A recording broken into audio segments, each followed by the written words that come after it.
नमस्कार. मेघदूत ॲग्रोच्या सगळ्या डिजिटल स्विचमध्ये टायमरच्या सोयी आहेत, ज्या सेटेबल आहेत. त्यामध्ये dry run restart time, overload restart time, cyclic time व cooling on time.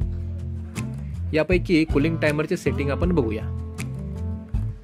Cooling timer set करण्याचे कारण म्हणजे टू पेज मोटर किंवा सिंगल पेजच्या हेवी मोटरचा करंट खूप जास्त असतो. त्यामुळे मोटर सलग चालवली तर गरम होते. त्यामुळे सलग 1-2 तास चालू राहिल्यानंतर जर मोटर आपण 10 मिनिटे ऑटोमॅटिक बंद केली आणि जर परत चालू केली तर तिचा कूलिंग पिरियड त्या मोटरला मिळतो. त्या 10 मिनिटात ती मोटर गार होते, मोटरमधील पाणी गार होते, केबल गार होते, स्टार्टरच्या पट्ट्या गार होतात.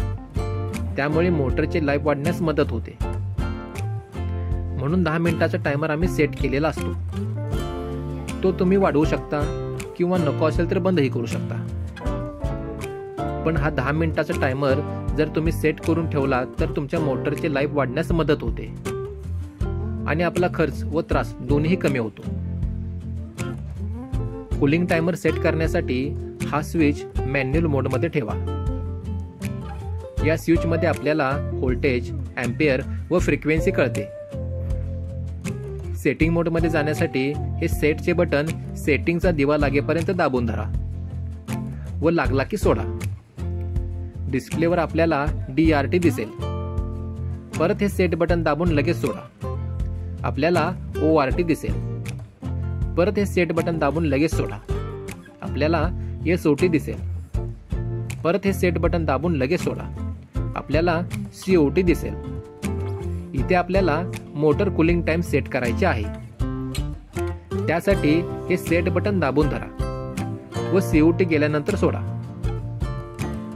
इथे आपल्याला पूर्वीचे टाइम दिसेल. पूर्वी टाइम 10 मिनिट सेट केलेले आहे. आपल्याला जर हे टाइम बदलायचे असल्यास हे सेट बटन दाबून सोडा. आपल्याला आकडे बदलताना दिसतील. इथे आपण 10 मिनिटे सेट करूया. त्यासाठी हे सेट बटन COT येईपर्यंत दाबून धरा व COT आले की सोडा. आता आपण मोटर कूलिंग टाइम सेट केलेला आहे. आपण motor cooling time 10 minute set केलेला आहे. आता हे ऑटो मॅन्युअलचे बटन ऑटो मोडमध्ये ठेवा. या पद्धतीने सगळ्या डिजिटल स्विचचे कूलिंग टायमरचे सेटिंग होते. धन्यवाद.